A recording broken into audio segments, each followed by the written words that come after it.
यदि कुछ अंश भी प्रभु की भक्ति का, शिव भक्ति का, राम और कृष्ण भगवान की भक्ति का प्राप्त हो जाए तो समझो कि हमारे जीवन की सार्थकता हो गई।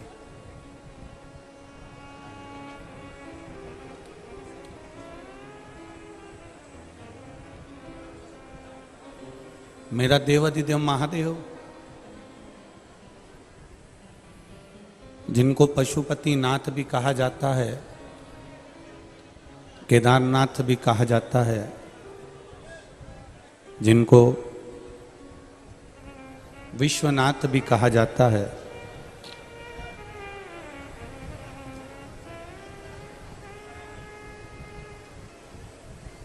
नाथ का मतलब जो होता है वो हमारा भरण पोषण करने वाला होता है। उसको हमारे यहाँ नाथ कहा, अर्थात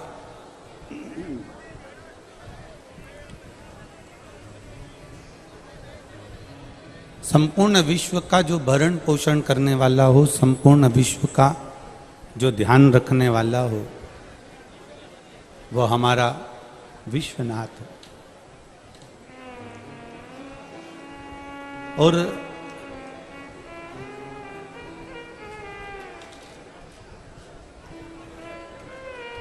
जरा विचार करना, एक छोटे से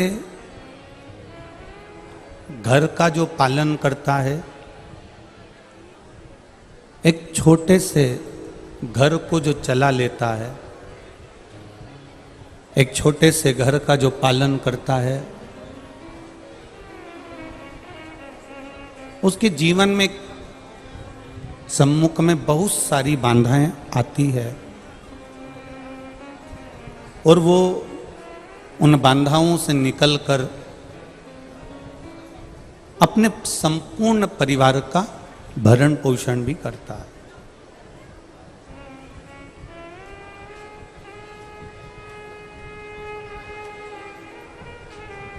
और कभी कभी उस भरण पोषण में उसको अपने मार्ग से भी हटना पड़ता है।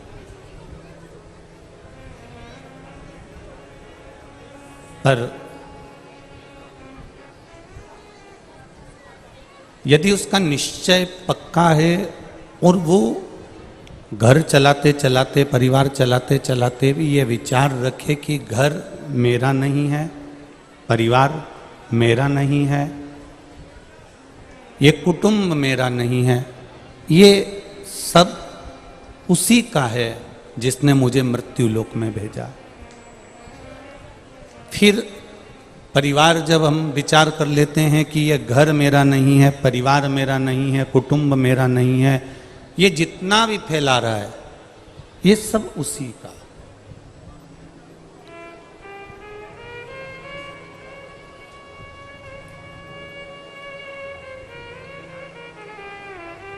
और जिस दिन हमने ये विचार कर लिया कि ये घर, ये परिवार, ये कुटुंब, ये कबीला, ये नाते, ये रिश्ते, ये सब कुछ हमारे है ही नहीं। हमने जिस दिन उस विश्वनाथ पर, राम पर, कृष्ण पर, दत्त पर, तुम्हारी जिसमें श्रद्धा है, तुमने अगर उस पर छोड़ दिया तो फिर वो परिवार, वो घर तुम्हारा नहीं रहेगा, वो मेरे शंभु विश्वनाथ का हो जाएगा, वो मेरे राम और कृष्ण का होगा।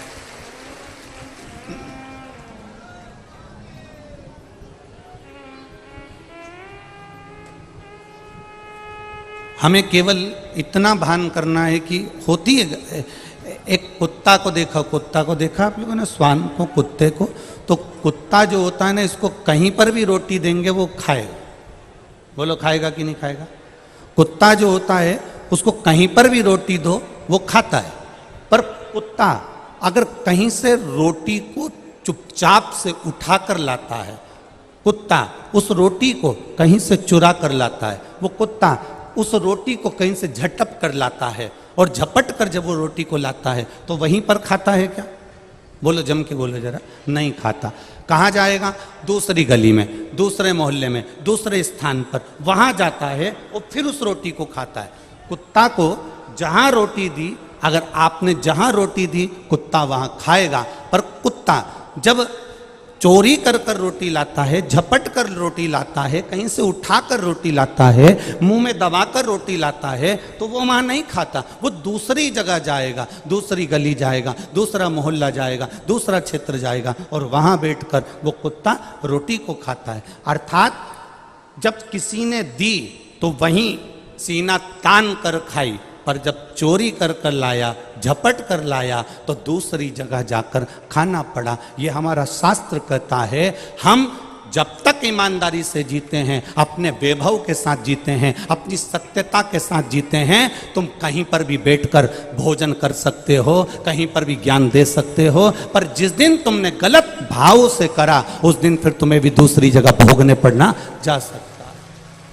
उस दिन तुम्हें भी दूसरी जगह भोगने जा सकता है। ये हमारे कर्म की गति है। इसीलिए बार बार कहा, मत बुरे कर्म कर बंदे वरना पछताएगा, भगवान की आंखों से तू बच नहीं पाएगा, तू बच नहीं पाएगा। अरे ओ अज्ञानी मत कर नादानी, अरे ओ अज्ञानी मत कर नादानी। तेरे कर्म का फल भी तू ही पाएगा, जैसा किया तूने तेरे आगे आएगा। मत बुरे कर्म कर बंदे, मत बुरे कर्म कर बंदे वरना पछताएगा, भगवान की आंखों से तू बच नहीं पाएगा, तू बच नहीं पाएगा। आपको अपनी जिंदगी जीने का तरीका आना चाहिए। जिसको ढोलक नहीं आती ना, उसको ढोलक बड़ी बेकार लगती है। बताओ, हमको तो आती नहीं। और जिसको ढोलक बजाना आती है ना, वो रात्रि में भी यहाँ बैठकर ढम ढम बजाते बजाते भजन करता रहता है, उसको बहुत अच्छा लगता है, उसके मन को अच्छा लगता है। जिसको बांसुरी बजाना आती है, वो बंसी का मजा ले लेता है, बजा बजा कर आनंद ले लेता है। जिसको वीणा बजाना आती है, वो वीणा को बजा बजा कर वीणा का मजा ले लेता है, वीणा का आनंद ले लेता है। जिसको गाड़ी चलाना आती है, वो गाड़ी दौड़ा दौड़ा कर गाड़ी का मजा ले लेता है, गाड़ी का आनंद ले लेता है। और जिसको इस संसार सागर में जीने की कला आती है, वो इस संसार का मजा ले लेता है और आनंद लेकर परमात्मा के पास चला जाता है। जिस दिन भागवत कथा में जाकर, राम कथा में जाकर, शिव कथा में जाकर, भगवान की शरणागति में जाकर, गुरु की शरणागति में जाकर, तीर्थ में जाकर, परमात्मा के चरणों में जाकर, भगवान की शरणागति में पहुंचकर, जिस दिन तुम्हें जीने की कला आ गई, जिस दिन तुमने सोच लिया कि मेरा 21,600 श्वास मनुष्य के शरीर से प्रतिदिन निकलती है, 21,600 श्वास जो मेरे बाबा ने दी है वो उसकी है। 3.5 करोड़ रोम छिद्र पूरे मनुष्य के शरीर में है। ये सारे 3.5 करोड़ रोम छिद्र जिसने दिया है ये उसके हैं। और जिस दिन तुम्हारे मन में आ गया कि ये श्वास उसकी, रोम छिद्र उसके, माता के गर्भ में उल्टे लटके हुए थे, दोनों मुष्टिकाएं बंद थी और अंदर प्रतिज्ञा करी थी, मुझे केवल गर्भ से बाहर निकाल दो, मैं तेरा भजन करूंगा, तेरा भजन करूंगा, तेरा भजन करूंगा। गर्भ से निकलते से ही चालू हो गया, मैं तो भोजन करूंगा, भोजन करूंगा, भोजन करूंगा। भजन गायब हो गया, भोजन चालू हो गया। प्रतिज्ञा भी हमने तोड़ दी। उसके बाद भी विचार करना कि परमात्मा के आश्रित होकर जो जीता है, अंत में परमात्मा ही उसको हाथ में झेल कर और अपने धाम तक लेकर चले जाता है। हम उसके आश्रित हो जाए। कल सरकार नहीं आए, सरकार ने बोला था हम दूसरे तीसरे दिवस अवश्य पधार रहे, तो शरीर में थोड़ा सा सरकार के हाथ में कष्ट भी था। तो कल हम जब यहाँ से गए तो हमने कहा बारे पुष्कर बाबा, हम सरकार के पास होकर आए, प्रणाम कर कर आए जे को, और आना नहीं हुआ। पर आज जब हम यहाँ आ रहे थे तब मालूम पड़ा कि सरकार पधार रहे हैं, तो बाबा की कृपा से बहुत आनंद की अनुभूति हुई। क्योंकि गुरुजन, संत जन, साधु जन, तपस्वी जन, साधक जन, उपासक जन जब व्यासपीठ के नज़दीक पहुँचते हैं तो इस वो जैसे कहते हैं ना, चुंदड़ी तो बहुत सुंदर है, पर इसमें एकाध गोटे का बूटा लग जाता ना तो चुंदड़ी सुंदर हो जाती है। तो ऐसे संतों के आने से गोटे का बूटा लग जाता है। ऐसी सुंदर भाव यहां प्रकट हो, बड़ा आनंद।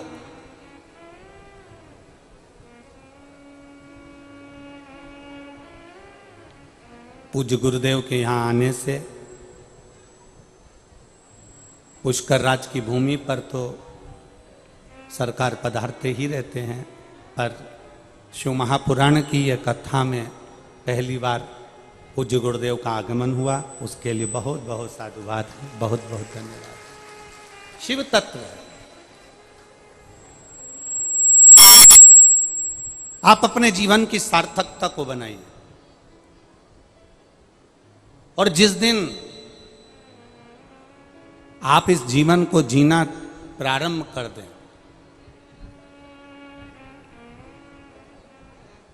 एक बात बहुत सहज सी है, हंसी और हिंसा, इन दोनों में बहुत अंतर है।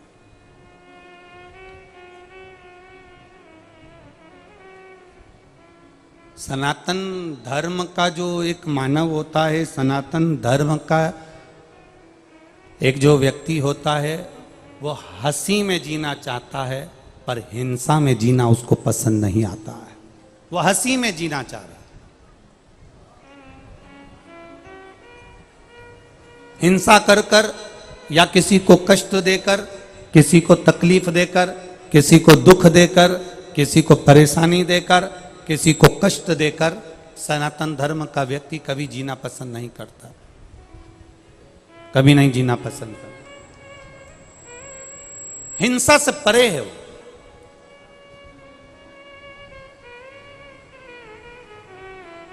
मेरे देवादिदेव महादेव, और देखो अन्य देवताओं का क्रम उठाकर देखिएगा, उन्होंने असुरों का संहार किया।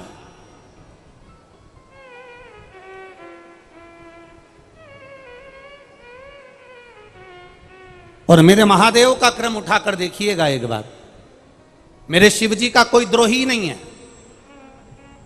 मेरे भोलेनाथ का कोई दुश्मनी नहीं है। तारकासुर भगवान शंकर का उपासक था, इसलिए वर मांगा ब्रह्मा जी से, ब्रह्मदेव वर देव तो ऐसा देव कि भगवान शंकर का पुत्र मुझे मारे, क्योंकि वो चाहता था कि शिव जी का विवाह हो जाए, शंकर भगवान की शादी हो जाए, मंगल विवाह हो जाए, वो चाहता था। भस्मासुर शिव जी का बहुत बहुत बड़ा उपासक, बहुत बड़ा उपासक, जो शंकर भगवान के लिए सब कुछ करने को तैयार है। ऐसी तप साधना, ऐसी तप साधना भस्मासुर अपने, इतनी तप साधना भस्मासुर ने करी, इतनी तप साधना करी तो किसी ने कह दिया कि देवादिदेव महादेव कैसे प्रसन्न होते हैं। शंकर जी को रिझाने में लग गया, शिव जी प्रसन्न हो गए, मांग तुझे क्या चाहिए, आप बस मैं आपको याद करूं और आप आ जाएं। शंकर भगवान ने कहा जब तू मुझे भस्म चढ़ाएगा मैं दौड़ कर तेरे पास में आऊंगा। भस्मासुर ने नियम बनाया, मुर्दे की भस्म लाता था, भोलेनाथ जी को चढ़ा देता था, शंकर भगवान प्रसन्न होकर प्रकट हो जाते थे। अब भस्म रोज रोज कोई मुर्दे मिल रहे हैं क्या? अब भस्म कहां से लाए? चढ़ाते चढ़ाते 2, 4, 6 महीने निकल गए। एक दिन मुर्दे की भस्म ढूंढने के लिए, मुर्दे की भस्म को पाने के लिए, ढूंढने के लिए सब जगह गया, भस्मासुर पर भस्म नहीं मिली, उसको भस्म नहीं मिली। आखिरी में पत्नी ने देखा कि पति ने अपने कमरे में बहुत सारी लकड़ियां जमा ली है, बहुत सारी लकड़ी उसने अपने कक्ष में जमा रखी है। पत्नी ने पूछा ये क्या कर रहे हो? पति बोला कि ये काम करना, मैं जब मर जाऊं मेरी भस्म निकाल कर, जब मैं मर जाऊं तो मेरी भस्म, जब मैं जल जाऊं मेरी भस्म देवाधिदेव महादेव को चढ़ा देना। पत्नी कहती है तुम काय को मर रहे हो? मैं तुम्हारी अर्धांगिनी हूं, मैं तुम्हारी पत्नी हूं, मरना है तो मैं मरूंगी और मेरी भस्म उठाकर तुम महादेव को चढ़ा देना। पति ने कहा नहीं नहीं, मैं तुझे कैसे मार सकता हूं? पत्नी कह रही तुम्हें मारने की जरूरत नहीं है, मैं खुद अपने प्राणों को त्याग देती हूं, मैं स्वयं अपने प्राणों को त्यागूंगी। मुझे मारने, मैं कोई मर नहीं रही हूं, मैं अपने प्राणों को भगवान को समर्पित कर रही हूं। और पत्नी ने चारों तरफ लकड़ी लगाई और बस जलने के लिए तैयार हो रही थी। इतने में पत्नी ने अपने पति से कहा अपन दोनों को मरने से कोई मतलब नहीं है, अपन तो ना तुम मरो ना हम मरे। एक काम कर दो, शंकर भगवान की इतनी आराधना करो कि शिवजी प्रकट हो जाएं, और प्रकट हो जाएं अब की बार जब महादेव आ जाएं तो उनसे कह देना साहब हम कहाँ से इतनी सारी मुर्दे की भस्म लेके आए, कब तक मुर्दा ढूंढेंगे, हमारी खुद की कंपनी तैयार करवा दो, ऐसा करो कि हमारी भस्म की फैक्ट्री डलवा दो। अब भोलेनाथ जी से ऐसा मांगना अच्छी बात है, हाँ हाँ मांग लो बस। तो पति ने पूछा भस्म की फैक्ट्री कैसी?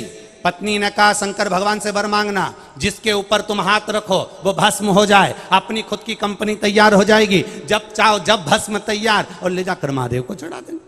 अब इससे जोरदार बात क्या हो सकती है? शिव जी प्रसन्न हो गए, प्रकट हो गए, मांग तुझे क्या चाहिए? बस बाबा भस्म ढूंढने के लिए बहुत दूर दूर जाता हूँ, भस्म मुझे मिलती नहीं है, अब मैं करूँ तो करूँ क्या? आपको प्रसन्न करने के लिए भस्म चाहिए तो मेरी खुद की कंपनी चालू हो, मेरी खुद की फैक्ट्री चालू हो। कैसी फैक्ट्री? मैं जिस पर हाथ रखूँ वो भस्म हो जाए, बस ये वर दे दो। अब भोले तो भोले, उन्हें क्या मालूम था कि इसकी कंपनी का माल मुझसे तैयार करेगा? उनको क्या मालूम था? उन्होंने कहा तथास्तु। पति गया घर, धर्मपत्नी से कहा बधाई हो। पत्नी ने पूछा क्या? अपनी खुद की कंपनी चालू हो गई, जिस पे हाथ रखूंगा वो भस्म। आज मेरा मन कर रहा है मैं तेरे गले लग जाऊं। पत्नी भागी, पत्नी भाग। अब पत्नी ने सोचा कि ये अपन ने ही तो शुरुआत करी, नरियल अपन नहीं फोड़ा, अपन नहीं कहा, और अपन ही भस्म। इतने में पत्नी दूर खड़ी होकर बोली मेरे पिताजी की मुझे याद आ रही है, मैं 4 दिन के लिए मायके जा रही हूं, परंतु मैं मायके जाते जाते एक बात कहना चाहती हूं। क्या? मैंने सुना है महादेव हैं वो महादेव, लोग कहते हैं नशे में भी रहते हैं, हो सकता है उन्होंने जो दिया। अब ऐसे तो बहुत सारे लोग आते हैं और आकर के जाते हैं, ये पुल बना दो, वो पुल बना दो, वो पुल बना देंगे, वो नाली बना देंगे, वो रोड बना देंगे, ये कर देंगे, वो कर देंगे। अब बन जाए तब कहना तो सरल है, बोलना तो सरल है। उनका नाम है महादेव, वो कह जरूर दिए हैं, पर मुझे नहीं लगता कि वो उनका आशीर्वाद तुम्हें फले। अच्छा ऐसा भी होता है? हाँ, तो फिर मैं क्या करूं? जिन्होंने आशीर्वाद दिया है ना, अब भी जाओ और उनके ऊपर हाथ रख के देख लो, मालूम पड़ जाएगा। आप भी जाओ। अब भोलेनाथ जी कैलाश पर पहुंच गया भस्मासुर। भस्मासुर ने जाते से कहा हर हर महादेव। जब हर हर महादेव कहा, हर हर महादेव कहते से शिव जी ने पूछा क्या बात है भस्मासुर, कैसे आना हुआ? भस्मासुर कहते हैं प्रभु बस आपने जो वर दिया था ना उसको मेरे को प्रैक्टिकल करके देखना है। क्या प्रैक्टिकल करना है? आपके ऊपर हाथ रख के देखना है। शंकर भगवान ने पार्वती से कहा मैं जा रहा भगवान नारायण के घर, तू ऐसा कर थोड़े दिन मायके घूम कर आ जा। लक्ष्मी जी बोली मेरी माँ ख्याति देवी तो खुद यहां आई हुई है अपने बेटी से मिलने के लिए। लक्ष्मी जी की माँ ख्याति देवी आई हुई थी मिलने के लिए, तो कि मेरी माँ तो यहीं बैठी है। अब मैं मायके जाकर क्या करूंगी, मैं कहीं जाकर क्या करूंगी, मैं कहीं पहुंच कर क्या करूंगी? अब भोलेनाथ पार्वती जी वो से भगवान तुरंत बोले अरे पार्वती तुम मायके चले जाओ। पार्वती जी गई लक्ष्मी जी के घर, इधर भोलेनाथ जी चल दिए सीधे आगे नारायण के घर, और दोनों पार्वती और नारायण शिव दोनों नारायण के घर पर जाकर जब मिले, इधर दोनों ने एक साथ पुकार कर कर कहा कि प्रभु कुछ कृपा कीजिए, भस्मासुर आ रहा है। भगवान ने पूछा भस्मासुर कौन? तो कि मैंने उसको वर दे दिया है, जिसके ऊपर हाथ रखेगा वो भस्म हो जाएगा। शंकर भगवान के शब्द सुनते से ही नारायण ने स्त्री का रूप धारण कर लिया, और स्त्री का रूप धारण कर कर नारायण तुरंत भस्मासुर के सामने आ गए और कहा मैं तुमको बहुत चाहता हूं और दिल से चाहता हूं। अब भगवान तो भगवान है, अपने भक्तों को नहीं चाहेंगे तो किसको चाहेंगे? मैं चाहता हूं कि तुम मेरे हो जाओ और मैं तुम्हारा हो जाऊं। भस्मासुर ने नारायण का इतना सुंदर स्वरूप देखा, देखते से कह दिया हम भी आपको चाहते हैं, आप हमसे विवाह कर लो। भगवान ने कहा बिल्कुल पक्का है, पर मेरी एक जिद है, मेरा एक संकल्प है। क्या संकल्प, क्या जिद? बस जिद इतनी सी है, संकल्प इतना सा है, मुझे नाचने का बड़ा शौक है, मेरे जैसा जो नाच लेगा वो मेरा पति बन जाएगा। आप मेरे जैसे नाच सकते हो? भस्मासुर ने कहा क्या दिक्कत है? भगवान नारायण ने दोनों हाथ करे ऐसे, भस्मासुर ने दोनों हाथ करे ऐसे, भगवान नारायण ने दोनों हाथ करे ऐसे, भस्मासुर ने दोनों हाथ करे ऐसे। भगवान नारायण ने एक हाथ रखा अपने सिर पर, भस्मासुर ने अपना हाथ रखा सिर पर, और भस्म हो गया, समाप्त।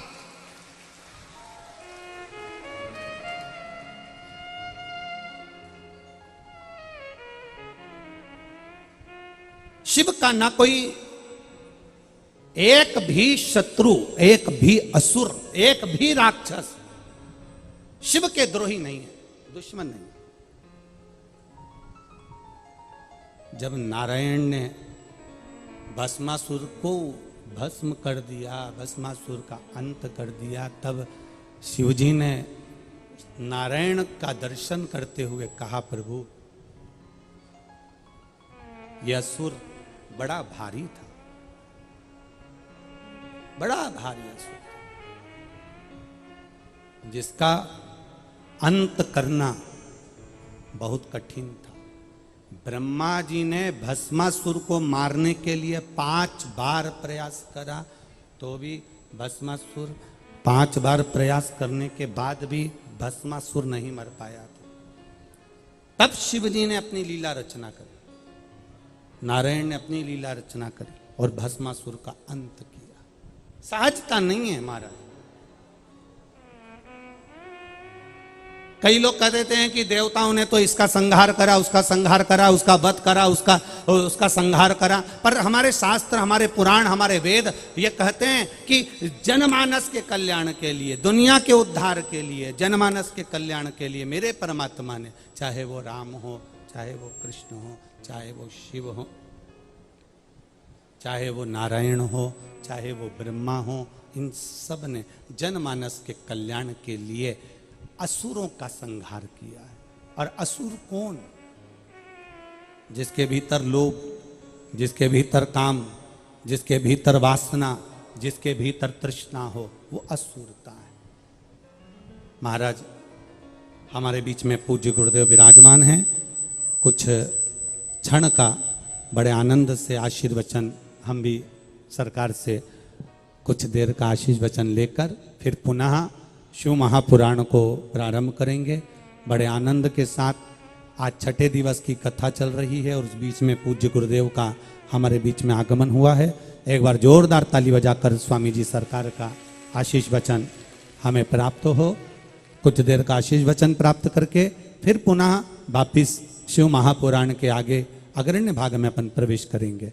बड़े भाव के साथ हर हर महादेव।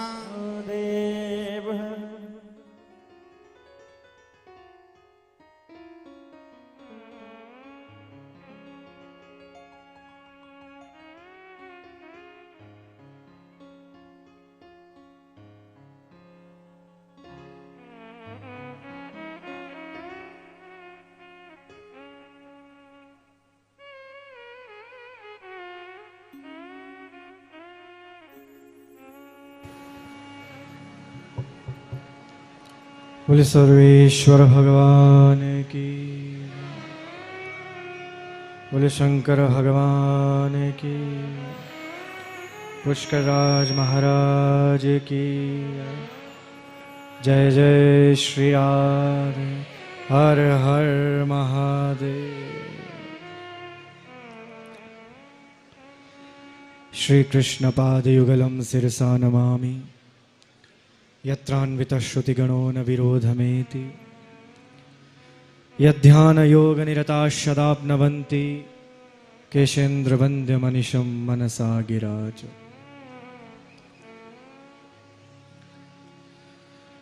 व्यासपीठ पर विराजमान व्यास स्वरूप तो हैं ही, यदि इन्हें भगवान शंकर का स्वरूप भी कहा जाए तो कोई अतिशयोक्ति नहीं होगी।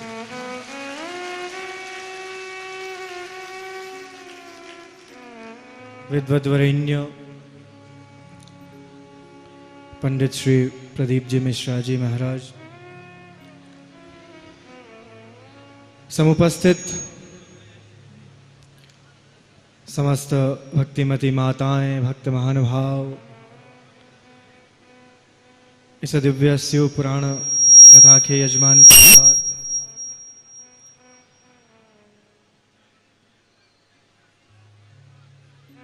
आज मैं स्वयं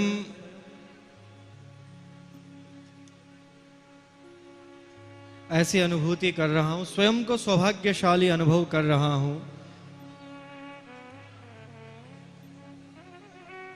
श्रावण के प्रथम सोमवार पर और शिव कथा श्रवण करने का अवसर मिल जाए, वो भी मिश्रा जी के श्रीमुख से, इससे बड़ा जीवन में कोई अवसर हो नहीं सकता। निश्चित जानिए, सबसे बड़ा अवसर जीवन का यह शिव महापुराण कथा, और वो भी कहां पर हो रही है? वो भी तीर्थ गुरु पद पर प्रतिष्ठित श्री पुष्कर राज महाराज के पावन सानिध्य में यह कथा, ब्रह्म महापुराण कथा, ब्रह्म महापुराण कथा, ब्रह्म शिव महापुराण कथा है। कितना सुंदर भाव हमारे मिश्रा जी महाराज के द्वारा। वैसे मैं आज तो श्रवण करने आया था, मैं केवल श्रोता बनकर आया था कि आज श्रवण करेंगे, आज केवल पुण्य लाभ लेंगे। सुनाते तो बहुत हैं, आप भी सुनाते हैं, हम भी सुनाते हैं, और दोनों ही आस्था के माध्यम से सुनाते हैं। परंतु आज आपके इस विशाल श्रोता समूह में से एक मैं भी श्रोता हूं।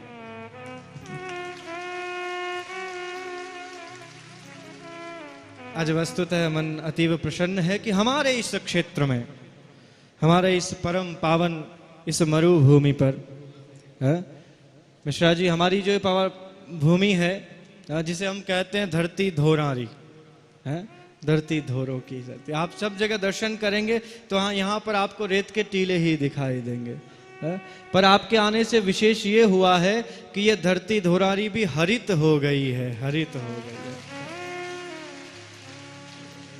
धोरारी धरती में वनस्पति का कितना सुंदर हरित दर्शन हम सभी को हो रहा है, तो ये निश्चित ही इस शिव कथा का प्रताप है, शिव कथा का प्रताप है। भगवान श्री राधा माधव जो निम्बार के तीर्थ में विराजमान है, कल आप पधारे, परसों आपने दर्शन किए ठाकुर जी के, सर्वेश्वर प्रभु के दर्शन किए, तो आज सर्वेश्वर प्रभु की आज्ञा हुई मुझे, बोले इस दिव्य आयोजन में जाकर आप स्वयं भी लाभ लेंगे। तो इस दिव्य आयोजन को देखकर मेरे मन में एक भाव हुआ। अभी अभी यहाँ पर इन सभी भक्तजनों के मध्य जब बैठा और कथा श्रवण कर रहा था, तो ऐसा भाव हुआ। मैं अधिक समय नहीं लूंगा, चिंता मत कीजिए। आप सभी के मध्य, आपकी इस शिव पुराण कथा के मध्य मैं तो स्वयं सुनने आया हूं, पर अब जब हमारे संकेत कर दिया व्यास जी ने कि नहीं, कुछ तो बोलना ही पड़ेगा, फिर कहीं मैं तो कताड़ा, आज कताड़ा ना माइक मिल जावा ना तो फिर मैं छोड़ेगा नहीं कहीं नहीं, अधिक समय नहीं, बस अपना एक भाव मुझे लगा, यहाँ पर एक भाव प्रस्फुटित हुआ। ब्रह्मा की नगरी में शिव की कथा। हाँ? आप सभी को आनंद आए तो साथ में जुड़ना है। हाँ, थोड़ा सा 1 मिनट के लिए। भगवान श्री राधा माधव स्वयं पधारे हैं कथा श्रवण करने के लिए मेरे अंतःकरण में अवस्थित होकर हैं। और आप जानते ही हैं कि इस निम्बार्काचार्य पीठ पर जो आचार्य विराजमान होते हैं उन्हें किस नाम से संबोधित किया जाता है? उन्हें श्री जी के नाम से संबोधित किया जाता है। ब्रह्मा की नगरी में शिव की कथा आज सुनने को श्री जी आए यहाँ। ब्रह्मा की नगरी में शिव की कथा आज सुनने को श्री जी आए यहाँ। शिव भक्ति का दीपक जल जाए। क्या समझे हैं? शिव भक्ति का दीपक जल जाए, प्रदीप कथा पर जाए जहां। ब्रह्मा की नगरी में शिव की कथा आज सुनने को श्री जी आए यहाँ। आज भगवान श्री राधा माधव स्वयं प्रसन्न हो रहे हैं। त्रिदेव यहाँ पर विराजमान है। परम पिता ब्रह्मा की नगरी है और कथा भगवान आशुतोष की हो रही है और भगवान स्वयं सुन रहे हैं, तो इससे श्रेष्ठ हो। यद्यपि ये मरुभूमि है, यद्यपि ये मरुभूमि धरती धोरारी, यद्यपि ये मरुभूमि है, यद्यपि ये मरुभूमि है, पर बील पत्र शिव के खिलते यहाँ। ब्रह्मा की नगरी में शिव की कथा आज सुनने को श्री जी। ये आपके श्रोता हैं, मैं तो केवल गवा रहा हूं इनसे। तो ये एक भाव हुआ कि हमारे इस पावन भूमि पर भगवान शंकर की ये प्रथम बार ऐसा अवसर है। मैं साधुवाद देना चाहूंगा इस संपूर्ण परिवार को कि आपने भगवान शंकर की है दिव्य शिव पुराण महाकथा जहां पर आयोजित की और सभी अनंत श्रद्धालुओं को बहुत लाभ मिल रहा है। कहां कहां से दूर से सब लोग, मुझे यहाँ पहुंचने में 2 घंटे लग गए। इतनी गाड़ियों की वाहन रैली, सब बोले कथा में जा रहे हैं, सब कथा में जा रहे हैं। ये आपके प्रति जो भाव है सभी का, और आपने इसमें कोई अतिशयोक्ति नहीं है। हमारे पंडित प्रवर विद्वत वरेण्य श्री प्रदीप मिश्रा जी की वाणी ने संपूर्ण भारत वर्ष को नहीं संपूर्ण विश्व को शिवमय बना दिया है, शिवमय बना दिया है। हर हर महादेव।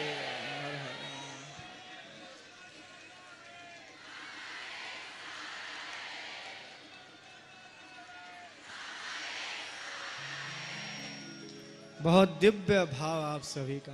कभी कभी कुछ लोग प्रश्न करते हैं मुझसे कि भगवान राधा कृष्ण की उपासना करने वाले, भगवान सीताराम को पूजने वाले, ये इनको भगवान शंकर पर जल नहीं चढ़ाना चाहिए। ये इतनी अनभिज्ञता और मूर्खता का प्रश्न कभी कभी कुछ लोग कर लेते हैं। ये बिल्कुल मिथ्या है और ये भ्रांतियां फैलाई गई हैं केवल समाज को भगवत भक्ति के माध्यम से विभाजित करने के लिए। ऐसा कहीं नहीं है। हमारी इस परंपरा में, हमारी अनादि वैदिक सनातन परंपरा में, मैं स्वयं इस राधा कृष्ण की उपासना जहां से प्रारंभ हुई आद्याचार्य निम्बार्क भगवान की, उस परंपरा का आचार्य कहता हूं कि भगवान राधा कृष्ण को पूजने वाला व्यक्ति भगवान शंकर पर जल अवश्य चढ़ाए, अवश्य चढ़ाए। कहीं पर निषेध नहीं है।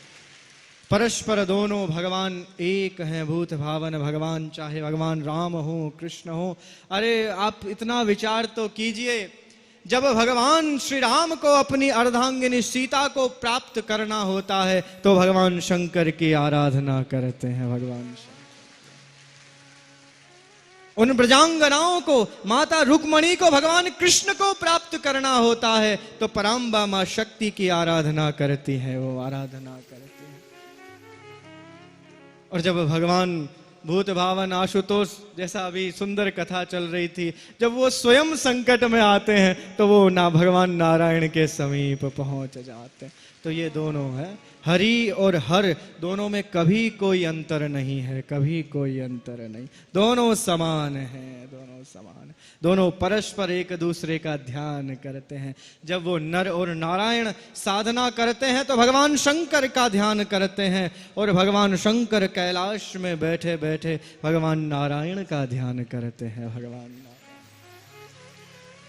और जितनी भी कथाएं हैं जो हम सब गाते हैं, चाहे वो भागवत हो, रामायण हो, चाहे वो कोई भी कथा हो, इन सभी कथाओं का उद्गम स्थल केवल एक है, और वो कैलाश है, वो कैलाश है। सब लोग जानते नहीं तो इस तरह की बात करते हैं। पराम्बा शक्ति माँ पार्वती इस संसार की सर्वप्रथम श्रोता हैं, ध्यान रखिएगा। सबसे पहली श्रोता कौन है? माता पार्वती। और इस संसार के सबसे प्रथम कथा वक्ता हैं भगवान भूत भावन आशुतोष। उनके द्वारा सारी कथाएं निकलती हैं। तो इसलिए कभी भी हर और हरि में तनिक भी अंतर ना समझे, खूब उपासना कीजिए। आपके आराध्य देव एक हो सकते हैं, आपके अधिष्ठात्री देवता एक हो सकते हैं, परंतु हमारे सभी भगवान की आराधना हमारी सनातन संस्कृति में आवश्यक है और करनी चाहिए। मैं आज इसीलिए इस मंच से संदेश देना चाहता हूं कि कोई भ्रांतियों में ना रहें। सदैव भगवान, श्रावण है, भगवान शंकर को खूब जल चढ़ाइए, खूब व्रत कीजिए, जो करना चाहें आप कीजिए। कोई कहीं कोई पर उसका कोई निषेध नहीं है, विधान है। और आज तो दिव्य इस परम पावन भूमि पर भगवान शंकर की दिव्य शिव पुराण कथा और सोमवार के दिन श्रवण करने को मिल रही है। इससे श्रेष्ठ जीवन में कोई अवसर नहीं। मैं व्यास स्वरूप हमारे परम प्रिय श्री प्रदीप जी मिश्रा जी से कहना चाहूँगा कि पुष्कर तीर्थ में तो सुंदर भगवान शिव पुराण की कथा हुई है। यथा शीघ्र जब भी समय होगा तो निम्बार्क तीर्थ में भी आपको भगवान को कथा सुनानी है।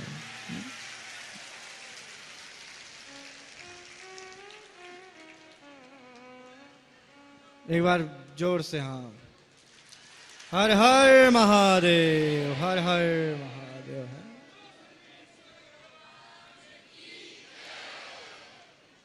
ऐसी इस दिव्य अवसर पर इस क्षेत्र में आपने पधार कर सभी को शिवमय बना दिया है, शिवमय बना दिया है। हमारे भगवान भी जब उस दक्ष यज्ञ को पूर्ण करने के लिए स्वयं भगवान वहाँ पर प्रकट होकर शिव जी की आराधना करते हैं, स्तुति करते हैं, पूरा कल्पा पाए कि हे भगवान महादेव, हे भोलेनाथ, आप प्रसन्न हो जाइए, आप अपने इस क्रोध को त्याग दीजिए और इस दक्ष यज्ञ को पूर्ण होने दीजिए। वो हमारे दोनों भगवान आज जो उनका दिव्य कथा श्रवण करने का अवसर मिल रहा है। और ये मेरे जीवन का वैसे भी प्रथम अवसर है कि मैं किसी शिव पुराण कथा में आया हूं। तो ऐसे इस दिव्य अवसर को आप सभी भी आनंद से लीजिए। और पुष्कर की सुंदर जनता बहुत, आप सभी का, हमारा जितना भी विप्र समाज है, हमारा पंडित समाज है, वो सब प्रसन्न है इस कथा से। सभी का सुंदर भाव आपके प्रति है और प्रशासन की व्यवस्थाएं भी बहुत सुंदर हैं। और नहीं भी हो तो भी आप ये समझ के जाएं कि ये तीर्थ नगरी है, तो यहाँ पर सभी भाव से रहते हैं, पर सब बहुत सुंदर व्यवस्था। आप सभी भगवत जनों के लिए भगवान भूत भावन आशुतोष के चरणों में यही अभ्यर्थना है कि सदैव आपके सभी के जीवन में भगवत भक्ति का संचार होता रहे, सभी का कल्याण होता रहे। ऐसा इस तीर्थ नगरी से आप सभी को आशीर्वाद। बाकी तो मैं स्वयं कथा सुनने आया हूँ, तो अब कथा ही सुनेंगे। कभी कभी क्या होता है, जब मेरी कथा में कुछ महापुरुष पधार जाते हैं तो अपना प्रवचन देते देते केवल आरती का समय मेरे लिए छोड़ते हैं, तो मैं तो स्वयं भुक्तभोगी हूँ। तो ऐसा मैं अधिक समय नहीं लूंगा, हम सभी आनंद लेंगे कथा का। फिर से व्यासपीठ की ओर चलते हैं। बोले शंकर भगवान की जय, सर्वेश्वर भगवान की जय, श्री निम्बार्क भगवान की जय, श्री पुष्कराज महाराज की जय। जय जय श्री राम। एक बात अवश्य कहना चाहूंगा, जितना महात्म्य हमारी इस तीर्थ नगरी में पुष्कर में ब्रह्मा जी का है, उतना ही महात्म्य हमारे पुष्करराज सरोवर का है। तो सभी सरोवर में स्नान अवश्य करें। जितने भी व्यक्ति यहाँ आए हुए हैं सभी सरोवर में स्नान अवश्य करें। देखो इस कथा का चमत्कार देखिए। मैं मिश्रा जी आपको एक प्रसंग सुनाता हूँ। काफी वर्षों से सरोवर में पूरा जल नहीं भरता है, पर इस कथा का प्रभाव देखिए, आज जल पूरा सरोवर लबालब हो रखा है। और हमारे यहाँ कहावत है, आप दर्शन करने गए होंगे भगवान गिरधर गोपाल का परशुराम द्वारा जो आचार्य पीठ का स्थान है, तो वहाँ वो सबसे ऊंचा स्थान है पुष्कर सरोवर के जल के। वहां तक हमारे पुष्कर वाले सब कहते हैं कि भाई परशुराम द्वारे की सीढ़ी तक जल पहुंच गया, इसका मतलब सरोवर भर गया, आनंद हो गया। तो ऐसा पूर्व में जब 4 वर्ष पूर्व आचार्य पीठ के द्वारा श्रीमद् भागवत यहाँ थी, तब उस समय 2 दिवस पूर्व सरोवर पूरा भरा था, और या फिर आज भरा है। ये वास्तविकता है कि नहीं? पुष्कर के सभी लोग बैठे हैं यहाँ पर है। तो ये पुष्कर राज का भगवान ब्रह्मा जी ने, तीर्थराज पुष्कर ने आपकी इस दिव्य वाणी से प्रसन्न होकर इस सरोवर को जलाप्लावित कर दिया है, जलाप्लावित कर दिया। हर हर महादेव। दंडवत प्रणाम करते हुए बड़ी सुंदर वाणी से परम पूज्य अनंत श्री जी महाराज जी द्वारा बड़ा भाव से, आनंद से भगवान ब्रह्मा, विष्णु और महेश तीनों को एक मानते हुए कोई भेद नहीं, ये हमारे पीठाधीश्वर परम पूज्य गुरुदेव की वाणी। ये लोगों का भ्रम स्वामी जी सरकार द्वारा, जय द्वारा जो यहाँ मिटाया गया, उसके लिए एक बार सरकार के लिए जोरदार ताली बजाते हुए भाव से हर हर।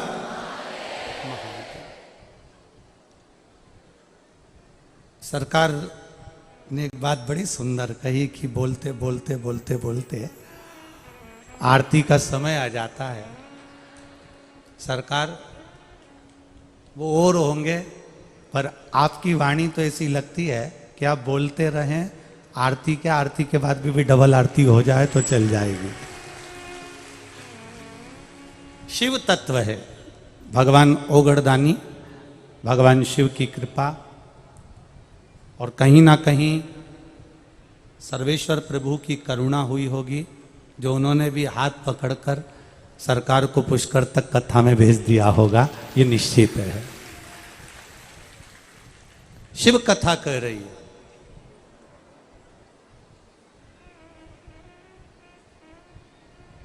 ये मानव का जो देह है, मानव का जो शरीर है, और मानव का जो शरीर मिला है, ये कुछ साधारण साथ से नहीं मिल गया हमारा। बहुत बहुत पुण्य कहीं हमारे एकत्रित हुए होंगे, बहुत बहुत पुण्य हमारे इकट्ठे हुए होंगे। वो कहे पुण्य की जब गुल्लक भराती है, जब बच्चा कोई गुल्लक भरता है, बच्चा कोई गुल्लक एकत्रित करता है, तो कोई बड़ी वस्तु लेकर आता है, और जब पुण्य की गुल्लक पूर्ण तरह से भरा जाती है, तब जाकर कोई शिव महापुराण की कथा तक और पुष्कर राज की धरा तक पहुंच पाता है। ये हमारे पुण्य है जो हमको मिली है, ये शिव महापुराण की कथा। एक तो सावन का महीना, सावन का आज सोमवार, और सोमवार में भी आज तिथि अष्टमी। अभी सरकार ने कहा था कि जुगल सरकार श्री जी के रूप में, सरकार के रूप में ही हृदय विराजमान होकर यहाँ आए हैं, और यहाँ शिव महापुराण भी कहती है सोमवार की जब अष्टमी पड़ती है, तब भगवान शिव का पार्वती से मिलन होता है, नारायण का लक्ष्मी से मिलन होता है, राधा का कृष्ण से मिलन होता है, और सीता जी का राम जी से मिलन होता है। आज ये वो सोमवार की अष्टमी। ये कोई सहज नहीं है, ये तो योग है। और ठाकुर जी की बड़ी कृपा हुई है, भोलेनाथ जी की बड़ी करुणा हुई है, जो आज आप और हम सब बैठकर कथा का रसतत्व ग्रहण कर रहे हैं। एक मन में भाव उत्पन्न कर कर, एक ललकता उत्पन्न कर कर भगवान को पाने का एक प्रयास करिए। एक बड़ा सुंदर चरित्र आता है, भगवान शंकर ने एक बार सुरेश्वर रूप लिया, इंद्र का रूप धारण कर। एक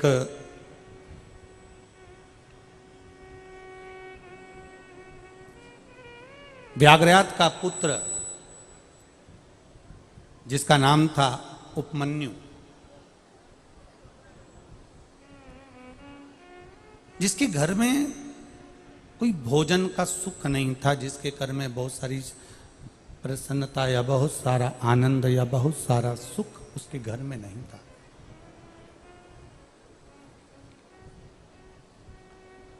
एक दिन उपमन्यु के मामा उपमन्यु के पास आए और उपमन्यु के मामा जी ने उपमन्यु से आकर कहा कि अपनी बहन से कहा कि एक काम करो, अब तुम्हारे घर में अगर भोजन का भाव नहीं है और बहुत तकलीफ में जिंदगी चल रही, बड़े दुख में जीवन चल रहा है, बड़ी तकलीफ में जिंदगी चल रही है, तो तुम एक काम करो, हमारे साथ में आप हमारे घर चलो। उपमन्यु अपने मामा के यहाँ गए।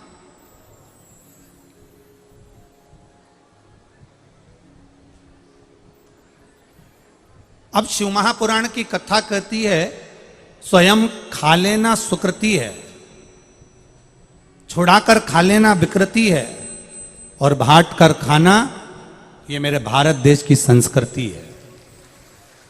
अगर भगवान ने शरीर दिया है, मौका दिया है, और ये शरीर भगवान ने दिया, ये मौका दिया, और ये जीवन में कुछ अच्छा हमें परमात्मा ने दिया है, तो हम अच्छा दुनिया को देने का प्रयास करें। पर हमारी आदत थोड़ी सी अलग है।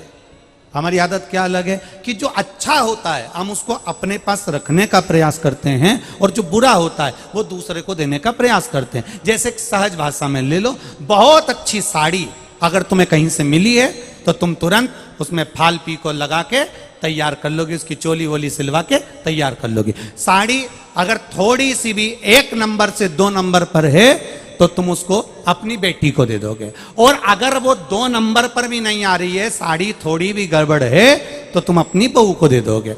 और अगर और भी ज्यादा गड़बड़ है, ना बहू के काम की, ना फिर वो बेटी के काम की, और ना फिर वो तुम्हारे काम की, तो तुम उसको पैकिंग कर कर भागवत जी पे चढ़ा दोगे।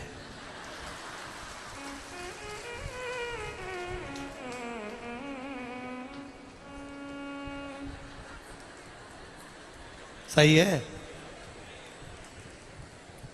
अब तुमने उसको भागवत जी पे चढ़ा दिया। अब तुम क्या सोच के चढ़ाई कि पंडित जी की पत्नी पहनेगी,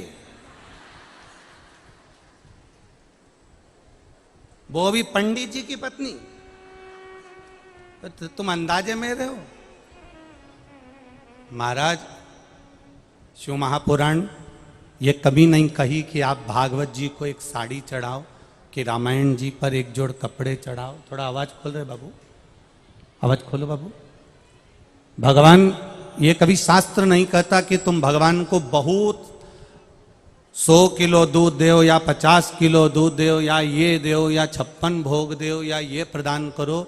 हमारा शास्त्र कहता है जो भी दो वो अपने हृदय से, अपने मन से, जितना शिव महापुराण की कथा में पहले भी हमने वर्णन किया है। शिव महापुराण की कथा तो यहाँ तक कहती है कि शंकर भगवान को केमिकल का दूध चढ़ाने से अच्छा है, शंकर भगवान को थैली का दूध चढ़ाने से अच्छा है, शंकर भगवान को पाउडर का दूध चढ़ाने से अच्छा है। कहीं किसी के यहाँ देसी गाय हो, उसका केवल एक छोटी सी चम्मच का भी आधा चम्मच, 4 बूंद दूध भी अगर मिल जाए और आपने शिव जी को चढ़ा दिया तो शंकर प्रसन्न हो जाते हैं। यहाँ बाबा ये नहीं करे कि तुम मुझको 100 किलो दूध चढ़ाना या 50 किलो दूध चढ़ाना या 25 किलो दूध चढ़ाना। कोई संत ने, कोई साधु ने, कोई गुरुजन ने, कोई ब्राह्मण जन ने ये नहीं कहा कि तुम भागवत जी पर मुझे साड़ी चढ़ाना। तुम जो चढ़ा रहे हो उसमें तुम्हारे दिल की, मन की शुद्धता होना चाहिए। जमनादास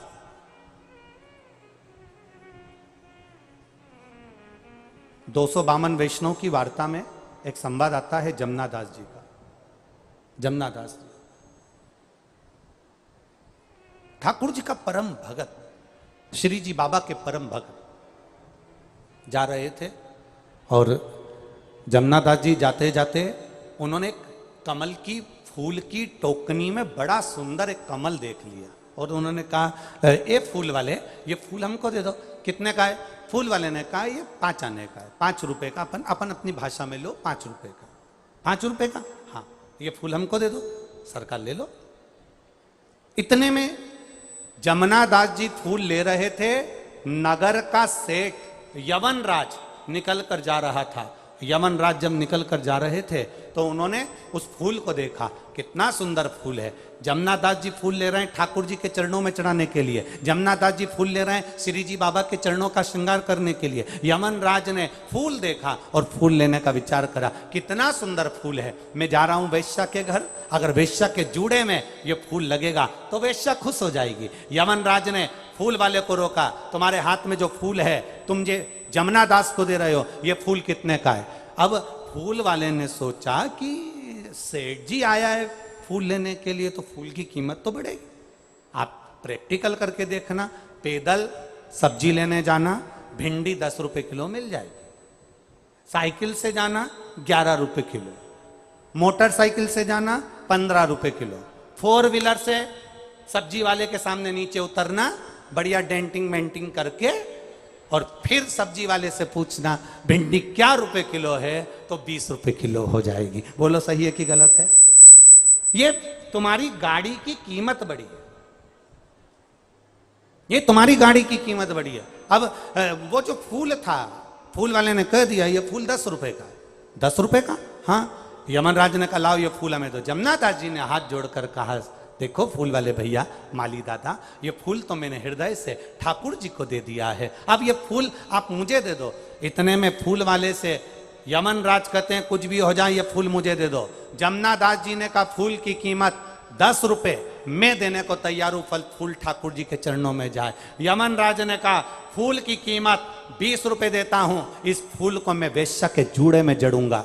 20 रुपए का फूल हो गया, माली प्रसन्न हो गया। 5 रुपए का फूल 20 रुपए का हो गया। जमुना दास जी ने कहा मैं 40 रुपए दे दूंगा, फूल मेरे ठाकुर जी के लिए दो। यमन राज ने कहा अरे जमुना दास, अपनी हैसियत देखकर बात करो, तुम्हारे घर में खाने के लाले पड़ते हैं और तुम फूल की कीमत 40 रुपए लगा रहे हो। जमुना दास जी ने कहा सरकार ये कीमत फूल की नहीं है, ये कीमत मेरे श्री जी बाबा के चरणों की है, ये कीमत कोई सहज नहीं है हमारा। यमन राज ने कहा फूल की कीमत 80 रुपया, जमुना दास जी ने फूल की कीमत लगा दी 100 रुपया। यमन राज ने फूल की कीमत लगा दी 200 रुपया, जमुना दास जी ने फूल की कीमत लगा दी 400 रुपया। लगाते लगाते फूल की कीमत पहुंच गई, जमुना दास ने लगा दी 50,000 रुपए। यमन राज ने मन में विचार करा यदि 1 लाख रुपए का एक फूल खरीद कर एक वेश्या को दूंगा तो 1 लाख में 10 वेश्या मेरे घर पर आ जाएगी, क्यों फालतू का पैसा बर्बाद करूं। 50,000 रुपए फूल के लगाए। जमुना दास जी के पास धन नहीं था, बहन के घर गए, जी मेरे पास में धन नहीं, फूल मेरे ठाकुर के चरणों को देना है, कुछ कृपा कर दे। तब बहन ने कहा भैया ये पूरी जायदाद तेरी है, मैं अब भी खड़े दम बेच देती हूँ। पूरी जायदाद बेचकर 50,000 रुपए जमुना दास जी को दिए। जमुना दास जी ने वो फूल खरीदा, ठाकुर जी के चरणों में ले जाकर रखा। जैसे ही श्री जी बाबा के चरणों में ले जाकर रखा, ठाकुर जी का मुकुट जमीन पर गिर गया। जमीन पर जैसे ही मुकुट जमीन पर गिरा, जमुना दास जी की आंखों में जल भर गए और जमुना दास जी रोते हुए ठाकुर जी से पूछने लगे श्री जी बाबा, ओ ठाकुर क्या मेरा फूल पसंद नहीं आया? ठाकुर जी कहते हैं जमुना दास, इस फूल के आगे ये हीरे का मुकुट हल्का लग रहा था, इसलिए फेंक दिया है, इसलिए फेंक दिया। ठाकुर जी ने अपने हाथ से फूल उठाया और अपने हस्त कमल पर धारण करा। आज भी नाथद्वारा के श्री जी बाबा का जब दर्शन करोगे पूरे शरीर पर तुम्हें कोई फूल नजर आए ना आए, ठाकुर जी का जो हस्त कमल ऊपर रहता है, आज भी जमुना दास का फूल उस हाथ पर रखा जाता है, जमुना दास जी के भाव से रखा जाता है। आज भी श्री जी बाबा के हस्त कमल पर एक फूल रखा जाता है, जो जमुना दास जी ने दिया था, वो फूल उस भाव से रखा जाता है। एक फूल, अब हम अंदाजा लगा लें जरा, करवा चौथ का त्योहार आया, करवा चौथ का दिन आया, पत्नी ने कहा पति से मेरे लिए गजरा लिया ना, पति गया गजरा लेने के लिए, कितने का है? 50 रुपए का। इससे अच्छा बता, ये 100 रुपए का। इससे अच्छा बता, ये 150 का। इससे अच्छा बता, ये 200 का है। अपनी पत्नी के लाया तो एक से बढ़कर एक लाया, और मां ने कह दिया बेटा जन्माष्टमी का त्योहार है, ठाकुर जी के लिए माला लिया ना। हो आ रहा था, कितने की है? 60 रुपए की। इतनी महंगी है, कम करो जरा। सर ये इसमें फूल कम है, 40 रुपए की है। इतनी महंगी, इससे कम बताओ। ये 20 रुपए की है, बस दे दो। भगवान के लिए लाया तो हल्के से हल्का लाया, पत्नी और बच्चों के लिए लाया तो अच्छे से अच्छा लाया। जिसकी दृष्टि में भगवान हल्का हो जाता है और परिवार भारी हो जाता है, तो भगवान भी उसको हमेशा के लिए हल्का ही कर देता। आपकी दृष्टि प्रबल होना चाहिए, आपका भजन प्रबल होना चाहिए। कल किसी ने यहां से जाते समय पूछा था, गुरुजी आपसे एक प्रश्न करना है। हमने कहा बोलो क्या प्रश्न करना है? भगवान का नाम मौन रहकर करना चाहिए कि चिल्लाकर करना चाहिए? भगवान का भजन चुप रहकर करना चाहिए कि चिल्लाकर करना चाहिए? हम उस समय तो कुछ नहीं बोल पाए, परंतु हमारे मन में ये बात तो आई कि आखिर भगवान का भजन कैसे करना चाहिए। तो उसका एक तरीका हमारे संत, हमारे साधु, हमारे गुरुजन, हमारे महात्मादन बताते आए हैं। तुम्हारे घर में जो नौकरानी काम करती है, तुम्हारे घर में जो सेविका काम करती है, तुम्हारे घर में जो दासी काम करती है, तुम्हारे घर में एक चाकर काम करती है, झाड़ू लगाती है, पोछा लगाती है, बर्तन मांजती है, और अगर वो देर अवेर से आती है तो घर की जो सेठानी है वो नौकरानी को चिल्लाती कि नहीं चिल्लाती? जम के बोलो जरा, चिल्लाती है ना? जब सेठानी ने नौकरानी को चिल्लाया, तब नौकरानी क्या करती है? पोछा लगाते लगाते मुंह से धीरे धीरे बड़बड़ाती रहती। बोलो, बोलती कि नहीं बोलती? अब वो क्या बुदबुदाती है, क्या बोलती है? सेठानी मुंह देख रही है, इसकी बड़बड़ा रही है, ये कुछ ना कुछ बोल रही है।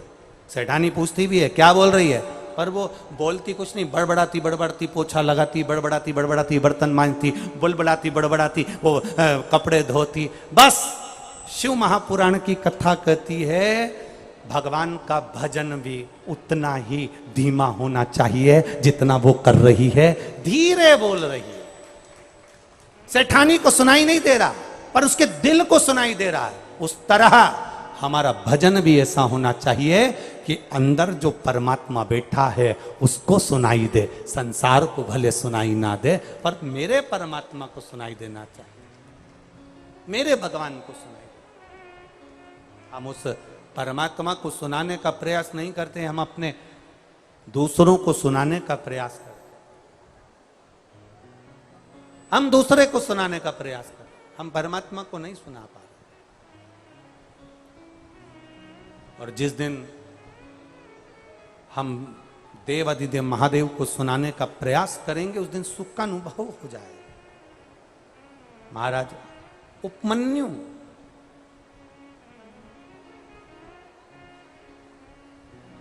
मामा जी के यहां रह रहा है,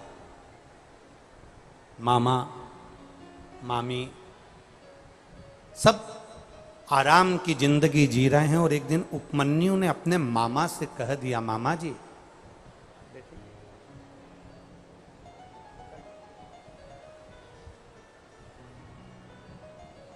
बोल स्वामी जी सरकार की।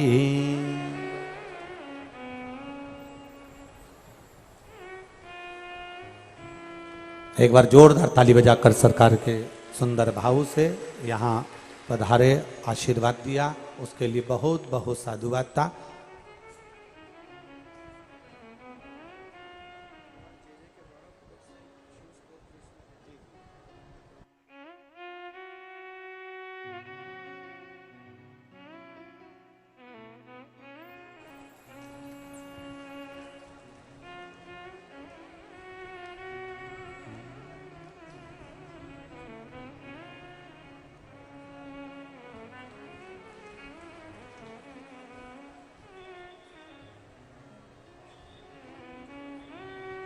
बोल सर्वेश्वर भगवान की।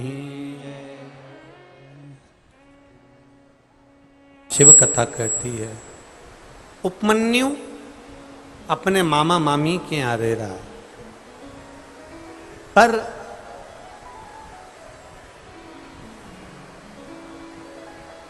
देखिए पानी बहुत तेज है, जहां आप लोगों को जगह मिल जाए ऐसी जगह पर जाकर आप लोग खड़े हो जाएं। बहुत तेज जल वृष्टि है, गीले ना हो, जहां जगह मिल जाए आप लोगों को ऐसी जगह पर आप लोग, स्वच्छ जगह पर, गीले ना हो इसी जगह चले जाए। उपमन्यु मामा मामी के पास रह रहा है, अपने मामा मामी के घर पर रह रहा है। मामा मामी सुख की जिंदगी जी रहा है, खुश होकर जिंदगी जी रहा है। और उपमन्यु की आंख में जल भरा, नैनों में जल आ गया। उपमन्यु शिव कथा कहती है, भगवान शंकर का संवाद कर रहा है, शिव महापुराण का चरित्र का है। एक बात अपने भीतर उतार कर रखना, यदि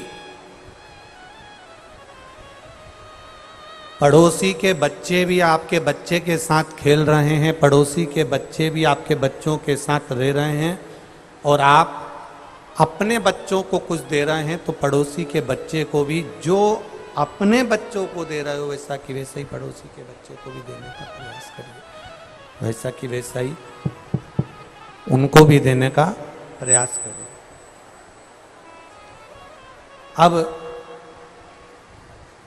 उपमन्यु को एक दिन उपमन्यु ने अपने मामा जी से कहा, मामा जी मुझे बहुत आप कृपा करो और मामा मुझे थोड़ा सा दूध दे दीजिए पीने के लिए, मात्र थोड़ा सा दूध दे दीजिए जिससे मैं पी लूं, थोड़ा सा।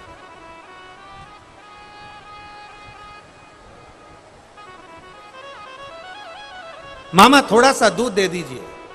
बार बार उपमन्यु दूध मांग रहा, बार बार मांग रहा। अब इतने में उपमन्यु की मां उपमन्यु को देखी कि ये दूध मांग रहा है पर इसको मामा मामी दूध नहीं दे पा रहे हैं, तो मां ने अपने बेटे से कहा कि देख, संसार के लोगों से अगर आस लगाकर बैठेगा ना, छोटा सा उपमन्यु, मात्र 5 वर्ष की उसकी आयु है, और 5 वर्ष के बालक को अगर शास्त्र कहता है हम हमारे घर के बच्चों को जैसा ज्ञान देते हैं वैसा ज्ञान वो बच्चा ग्रहण जरूर करता है। फिर निवेदन है, जिस गांव में पानी की कमी होती है वहां की फसल बिगड़ जाती है, और जिस घर में संस्कारों की कमी होती है वहां की नस्ल बिगड़ जाती है। शिव कथा कह रही है, शिव महापुराण का संवाद कर रहा है, शंकर भगवान की कथा कर रही है। उपमन्यु अपने मामा मामी से दूध मांग रहा है, अपने मामा मामी से दूध मांगने का प्रयास कर रहा है, और माँ उसको समझा रही है। माँ कह रही है कि तुम संसार के लोगों से अगर आस लगा कर रखोगे, संसार के लोगों से अगर आस लगाओगे, संसार के लोगों से आस जोड़कर चलोगे तो जिंदगी भर रोना पड़ सकता है।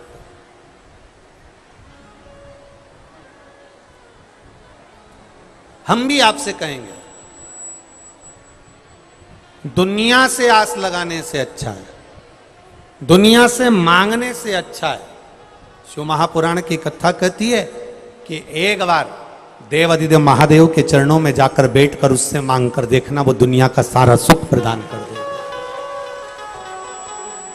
एक पत्र आया है, देखिए।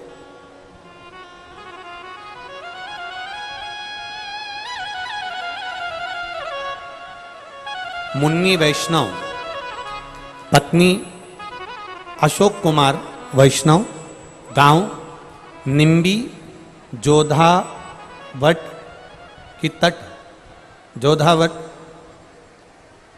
लाडनू जिला नागौर। मेरा मोबाइल नंबर ये है, कहीं बैठी हो तो हाथ हिला सकती हैं। आप ही हैं, ऐसा हाथ हिला दो एक बार। मैं मुन्नी वैष्णव, पत्नी, एक बार वापिस हाथ हिलाइए, पत्नी अशोक कुमार वैष्णव, गांव निम्बी जोधावट, लाडनू जिला नागौर।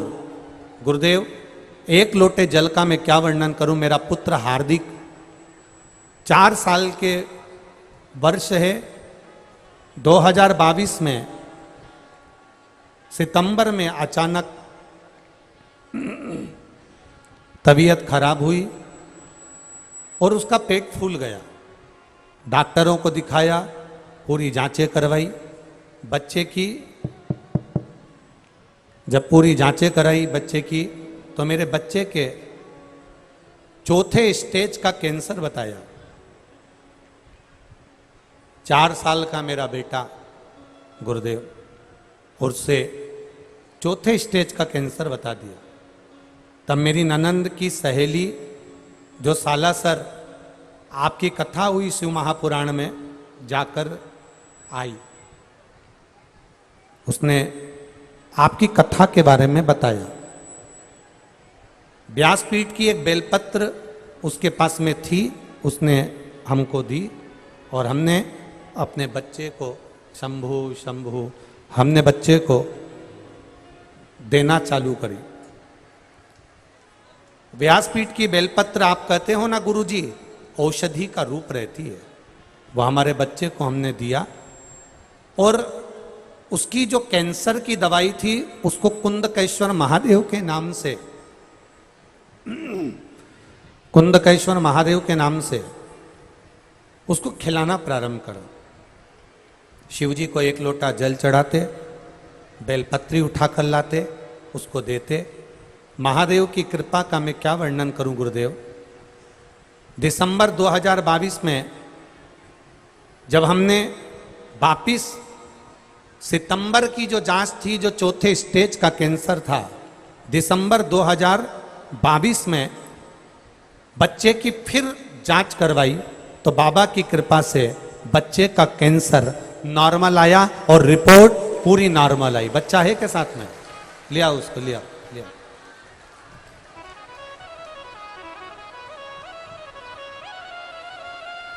गुरुदेव, मेरा 4 साल का बच्चा जिसको 4th स्टेज का कैंसर, और डॉक्टरों ने जिसका जवाब दे दिया था कि दवाई भी असर नहीं करेगी, वहां मैं इस बच्चे को लेकर आई हूं जिसको मेरे महादेव ने ठीक करा है। 4 साल का बच्चा और 4थे स्टेज का कैंसर मेरे बाबा ने ठीक करा। ये शिव तत्व।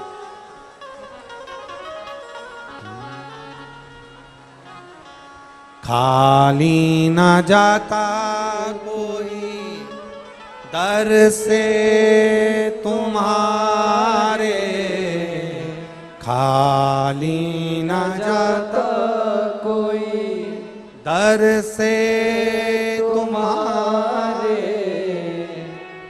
मैं भी खड़ा हूँ नन्ही बाहें पसारे, अपने हृदय से लगा लो, लगा लो, गिरा जा रहा हूँ, उठा लो, उठा लो, भोले अपने दर से अब तो न टालो, गिरी जा रही हो, उठा लो, उठा लो।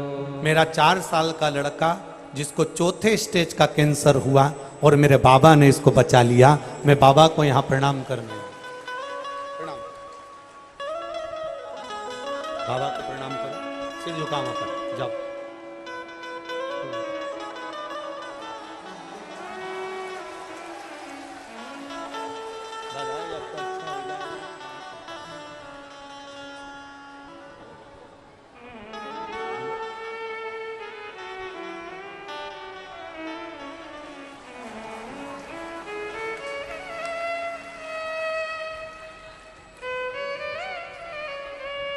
अरे लुटा दिया भंडार काशी वाले ने, कर दिया माला माल काशी वाले ने, लुटा दिया, हाँ लुटा दिया, लुटा दिया, हाँ लुटा दिया, वो लुटा दिया भंडार काशी वाले ने, कर दिया माला माल काशी वाले ने। वो देता है जिसने दिल से मांगा, जिसने निवेदन करा, जिसने उसकी चाकरी कर ली, जिसने उसके चरणों का स्मरण कर लिया, जिसने उसको नमन कर लिया, देता है। इन्होंने पत्र में लिखा कि डॉक्टर ने 4th स्टेज का कैंसर और वो भी कह दिया था कोई भरोसा नहीं है। गुरुजी सारी रिपोर्ट बाबा ने बदल दी और बाबा की कृपा से बाबा ने ठीक कर दिया। ये शिव तत्व योग घड़ी शंभु त्रिकालदर्शी कैलाशी अविनाशी, ये कृपा है। अब क्यों ना सुने बच्चे, हम आपसे भी निवेदन करेंगे, आपसे प्रार्थना करेंगे, हम आपसे निवेदन करेंगे, प्रार्थना करेंगे, घर का एक एक बच्चा, घर का एक एक व्यक्ति शंकर के मंदिर जाना प्रारंभ करे, शिव को प्रणाम करना प्रारंभ करे, शिव को दंडवत करना प्रारंभ करे। जब हम शिवालय के अंदर प्रवेश करते हैं, ऊपर बैठे हुए रुद्रगण, भगवान शंकर के गण हमारे भीतर के पाप को, हमारे भीतर के कष्ट को, हमारे भीतर की तकलीफ को भगवान के गण खींच लेते हैं। सारी समस्या का हल, पर सावन में 1 लोटा नहीं, 2 लोटा थे। रोज बाबा की कावड़ तुम्हारे हाथ में जाना चाहिए, रोज प्रतिदिन। हमारे यहां तो हम सीवन नदी से, सीहोर से 10 किलोमीटर दूर चितावलिया, जहां कुबेर भंडारी का धाम है, कंकर शंकर की भूमि है, तो सीहोर से 10 किलोमीटर की हम भी कावड़ लेकर जाते हैं।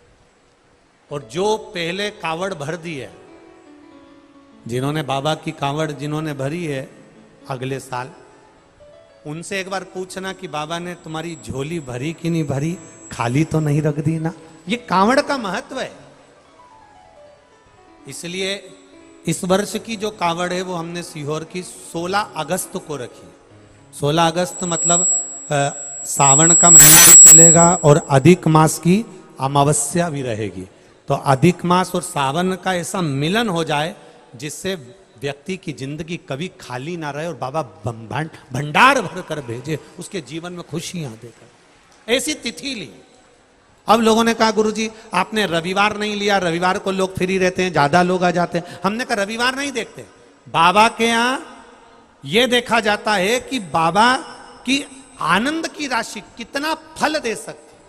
हम बाबा के पास जाएं तो ये हम दिन तिथि पल क्या देखें, हम तो ये देखें कि बाबा हमारी कब सुन ले। उपमन्यु ने 5 वर्ष का बैठा है, उपमन्यु 5 वर्ष रो रहा है, मुझे 1 गिलास दूध चाहिए। उपमन्यु रो रहा है,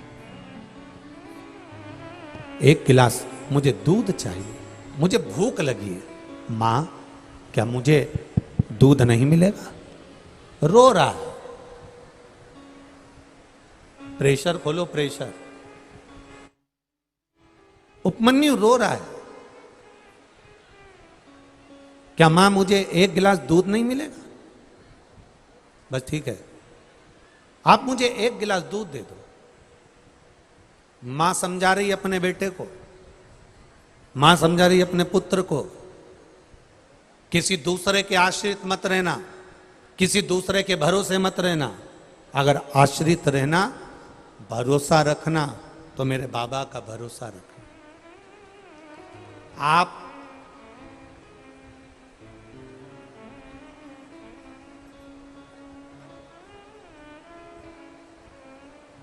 उसके भरोसे रहिए।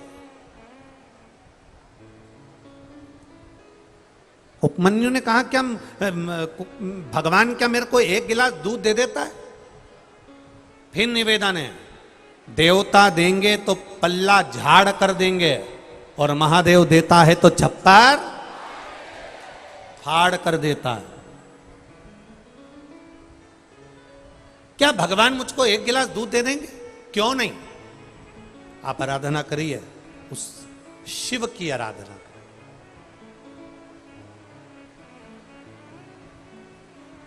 ये जो अभी कथा के बीच में माला पिन्हाने के लिए आए, ये फिरोजाबाद से आते हैं। हर कथा में फिरोजाबाद से 3 माला लेकर आते हैं।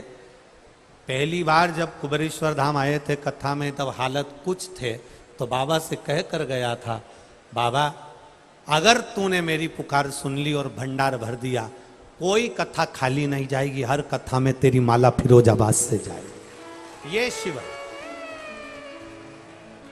और यहां कितने बैठे हैं, ना जाने कितने लोग बैठे हैं जिनके भीतर एक विश्वास, एक श्रद्धा, एक भरोसा, एक दृढ़ता शंकर के प्रति है, भाव जिनका जागृत है शिव के एक अड़भंग भाव के लिए, सेवा के प्रति।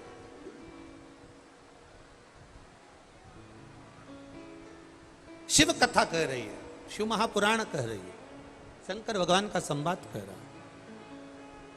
अब मां, क्या भगवान मुझको एक गिलास दूध दे देंगे? मां के क्यों ना देंगे? कर भरोसा। किसका आराधना करूं? मां ने कहा तेरा मन पड़े उसकी आराधना कर। तेरा मन जिससे कर जाए, तेरा मन जिसमें लग जाए तो उसकी आराधना कर। और उपमन्यु ने भगवान शिव की आराधना करना प्रारंभ करी।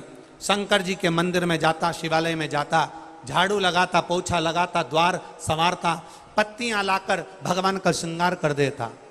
हम फिर निवेदन करेंगे, जरूरी नहीं कि बेलपत्र होगी तो शिव का श्रृंगार होगा,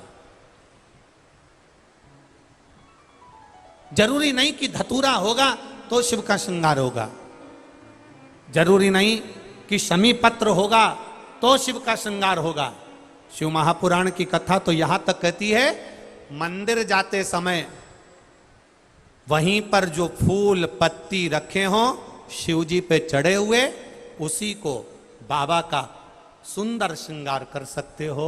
नहीं हो तो जाते जाते 5 वृक्ष की, कोई भी 5 वृक्ष की पत्तियों से भी बाबा का श्रृंगार करोगे तो बाबा स्वीकार कर लेता है। कोई भी वृक्ष की पत्ती।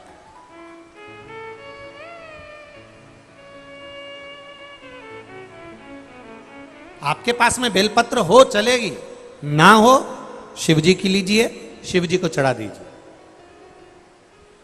समी पत्र हो चलेगी, ना है हाथ जोड़ लीजिए, बाबा को स्वीकार।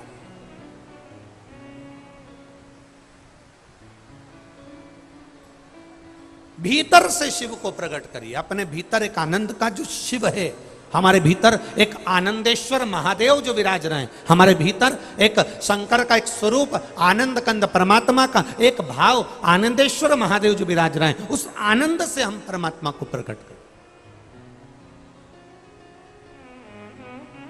शिव कथा कह रही है, भगवान शंकर का संवाद कर रहा है, शिव महापुराण कर रही है। उपमन्यु ने भगवान शिव की आराधना करना प्रारंभ करी। 5 वर्ष की अवस्था थी उपमन्यु की, और शंकर की आराधना में लग गया। ऐसी आराधना भोलेनाथ जी की करी कि भोलेनाथ खुद इंद्र का रूप लेकर उपमन्यु के पास आ गए। सुरेश्वर रूप, इंद्र का रूप लेकर।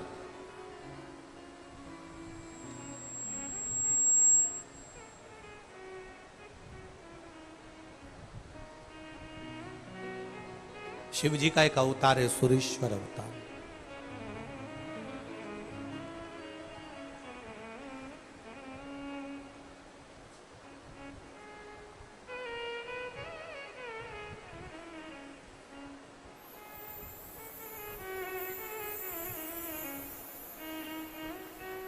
और जब शिव का एक अवतार सुरेश्वर अवतार जब रूप धारण करा, सुरेश्वर रूप जब शिव जी धारण करे, तब इंद्र का रूप धारण कर कर भगवान शंकर ने उपमन्यु से जाकर कहा, उपमन्यु से जाकर बोले, हे उपमन्यु, कहां देवादिदेव महादेव की भक्ति में लगा हुआ है, कहां शिव की उपासना में लगा हुआ है। शंकर भगवान तो खुद कैलाश पर निवास करते हैं, शिव जी तो खुद कैलाश पर रहते हैं, उनकी कहां भक्ति में तू लगा हुआ है। छोड़ उनकी भक्ति। उपमन्यु, भगवान शिव इंद्र का सुरेश्वर रूप धारण कर कर कहते हैं, अगर तुझे भक्ति करना ही है ना उपमन्यु, तो एक काम कर, मेरी स्वयं की इंद्र की भक्ति कर। अगर तू इंद्र की भक्ति करेगा तो तेरा सब कार्य सफल हो जाएगा। उपमन्यु सुनता रहा, सुनता रहा, सुनता रहा, पर बोला कुछ नहीं। आखिरी में उपमन्यु से भगवान शंकर जो इंद्र का सुरेश्वर रूप धारण कर कर आए थे, उन देवादिदेव महादेव ने सुरेश्वर रूप में, इंद्र के रूप में शंकर भगवान की निंदा करना प्रारंभ कर दी। खुद ने खुद की निंदा।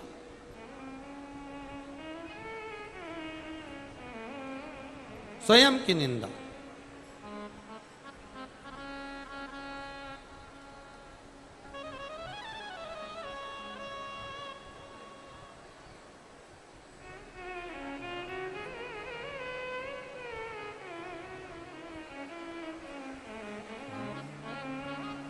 शिव कथा कहती है, उपमन्यु ने शिव की आराधना करी, झाड़ू लगाया, पोछा लगाया, मंदिर में शंकर जी का श्रृंगार करे।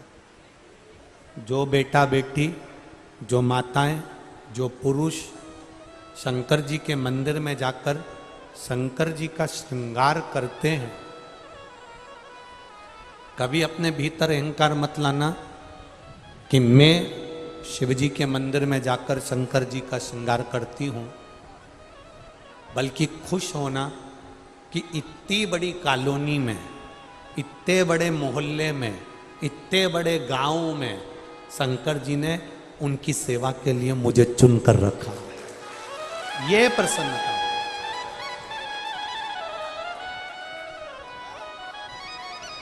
जब हमारे भीतर ये प्रसन्नता होती है कि भोलेनाथ जी ने हमको चुना उनकी सेवा के लिए, उनके श्रृंगार के लिए, उनकी पूजन के लिए, तो ये एक अंदर से आनंद की अनुभूति है।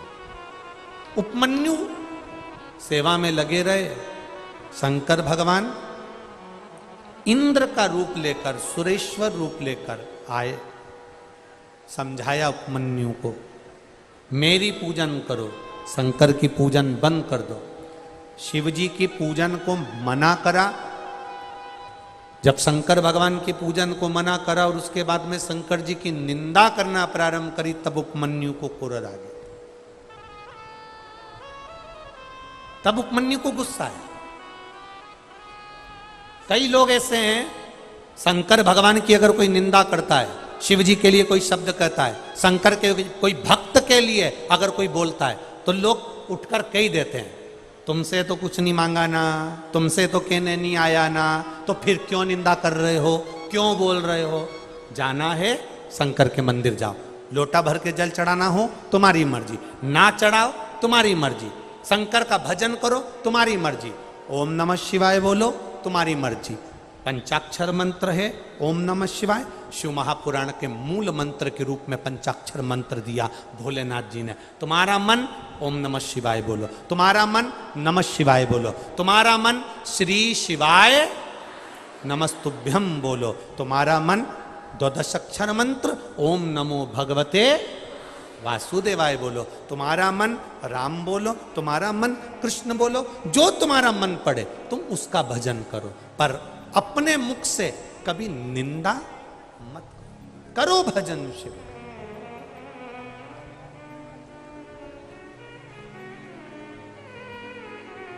एक बेटी पार्वती देवी, परमेश्वर लाल प्रजापत, गांव पड़ीहारा, तहसील रतनगढ़, जिला चूरू, राजस्थान से आई हैं, जिनका मोबाइल नंबर ये लिखा है। कहीं बैठी हैं तो हाथ हिला सकती हैं, कहीं हो तो अपना, अच्छा ठीक है दिख गए, ऐसे हिला दो एक बार, हाँ ऐसे हिलाओ एक बार, वापिस हिलाइए, ठीक है ठीक। चैनल वाले दिखा लिबास को, उनको एक बार वापिस हाथ हिलाइए। पार्वती देवी, परमेश्वर लाल प्रजापत, गांव पड़ीहारा, तहसील रतनगढ़, जिला चूरू, राजस्थान से हैं। गुरुजी आज तीसरे पत्र लिख रही हूं, हमारे पत्र का नंबर ही नहीं आता। मैं 2-3 सालों से शिव महापुराण की कथा सुन रही हूं। मेरी पुत्री 3 साल से सरकारी नौकरी की तैयारी कर रही थी, लेकिन सिलेक्शन नहीं हो रहा था। मैं रोज मंदिर जाती हूं और मेरी पुत्री के लिए भी विनती करती हूं। मैंने उसके लिए पशुपति व्रत भी करा। कुछ दिन बाद एसएससी परीक्षा का परिणाम आना था। मेरी बेटी ने उसकी एग्जाम की तैयारी करी। मैंने मेरी बेटी से कहा, शंकर भगवान पर एक बेलपत्र शहद का प्रयोग करो, जल चढ़ाओ, धतूरा चढ़ाओ, शिव जी को अर्पित करो। और फिर मेरी बेटी ने उस एसएससी परीक्षा की तैयारी करी, खूब मेहनत करी, और बाबा के भरोसे रहकर मेरी बेटी मुझसे बोली भी, माँ बेलपत्र पर शहद लगाकर जाने से क्या होगा, पढ़ाई तो करना है ना। मैंने अपनी बेटी से कहा कि गुरुजी कहते हैं पढ़ो, दिल लगाकर पढ़ो, मेहनत करो, परिश्रम करो, पर आखिरी में शंकर भगवान पर भी भरोसा कर कर जाओ। मेरी बेटी एग्जाम देने के लिए गई और 15 अंक उस एग्जाम में अनिवार्य थे, पर मेरी बेटी का 14 अंक आया, 15 अंक नहीं आया। गुरुदेव, मेरी बेटी बहुत रोई, मेरे गले लगकर रोई और कहने लगी, आज के बाद मैं शंकर जी के मंदिर नहीं जाऊंगी, जल नहीं चढ़ाऊंगी। मैंने मेरी बेटी से कहा, कोई बात नहीं, अगली बार परीक्षा की तैयारी करो। मेरी पुत्री बोली, अगली बार क्यों? तुम तो कहती हो कि शंकर जी सब देते हैं। तब आपने कहा था कि शंकर भगवान सब देते हैं, तू मेहनत कर और शिव जी पर आश्रित होकर जा। तो फिर शंकर भगवान ने मेरी मेहनत का फल मुझे क्यों नहीं दिया?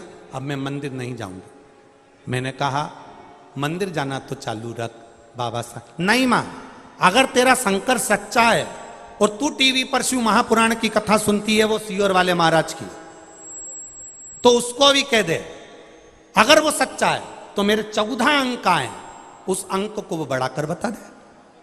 मेरी बेटी ने जिद पकड़ ली। मैंने भी शंकर जी के मंदिर में जाकर बाबा से कहा, ना उस सीहोर वाले की शान जाने देना, ना हमारी आन जाने देना, कुछ तो कर दे। बाबा की ऐसी कृपा हुई, रिजल्ट सरकार ने फेल करा, दूसरी बार फिर रिजल्ट आया और मेरी बेटी का 6 अंक बढ़कर आया। और मेरी बेटी प्रशासनिक अधिकारी की पोस्ट पर है। मेरे पूरे चूरू क्षेत्र में इतनी बड़ी पोस्ट किसी लड़की की नहीं जो मेरी बेटी को भगवान ने दी है। मैं यहाँ प्रणाम करने के लिए, बधाई हो बहन जी आपको। बैठिए, हर हर नम, बैठिए। ये शिव तत्व है। खाली ना जाता कोई दर से तुम्हारे, मैं भी खड़ा हूं नन्ही बाहें फंसा। आप करो उससे प्रार्थना, आप जाओ शिव के मंदिर, आप शंकर की आराधना करो। आज सोमवार की अष्टमी है, शिव मंदिर का दर्शन करो, शंकर की चौखट का स्मरण करो, अपने घर में शंकर का स्मरण करिए। श्री शिवाय नमस्तुभ्यम को जपिए, ओम नमः शिवाय को जपिए, नमः शिवाय को जपिए। तुम्हारी मर्जी पड़े उसको जपो, पर दिल से बाबा से प्रार्थना करो, वो स्वीकार करेगा। उपमन्यु को जब निंदा करी देवाधिदेव महादेव की, उपमन्यु को क्रोध आ गया और एक पानी का लोटा उठाकर उपमन्यु मारने के लिए दौड़ा। अब शंकर भगवान इंद्र का रूप लेकर इंद्र की बड़ाई कर रहे थे, गुस्सा आ गया, पानी का लोटा लेकर जो मारने दौड़े तो शंकर भगवान सामने प्रकट हो गए। उपमन्यु, तू मेरा पुत्र है, मेरी निंदा नहीं सुन पाया उपमन्यु, और मेरी निंदा नहीं सुन पाया मतलब मैं तेरे हृदय में हूं और तू मेरे हृदय में है। उपमन्यु, मेरा वर है तुझे, एक क्षीर सागर में नारायण रहते हैं और एक व्रत सागर में तेरा निवास होगा और पूरी दुनिया तुझे आनंद के साथ दर्शन कराएगी। ये सुख है, ये आनंद है। एक गिलास दूध का मांगा था और मेरे बाबा ने सागर भर कर दे दिया। जब भी देता है तो छप्पर फाड़ कर देता। ये शिव है, ये शिव तत्व है। आप आए हो उसकी कथा सुनने के लिए। आज तो कथा का छठा दिन हो जाएगा। कल कथा सुबह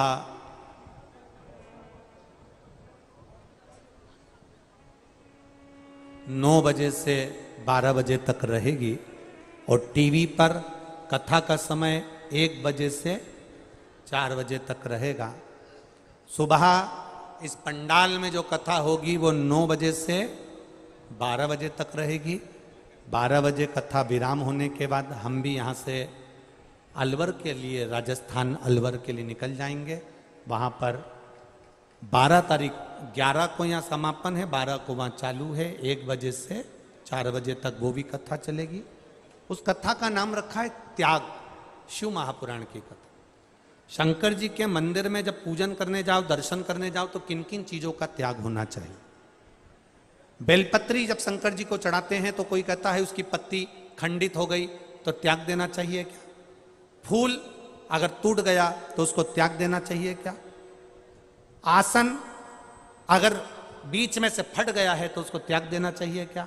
माला के मन के अगर टूट कर गिर गए तो उसको त्याग देना चाहिए क्या? झौली, गौमुखी, वो कैसी होना चाहिए? शंकर भगवान के मंदिर में जाओ तो किन 11 चीजों का त्याग करना चाहिए? उन 11 चीजों का स्मरण कर अपने जीवन को अपन धन्य बनाएंगे।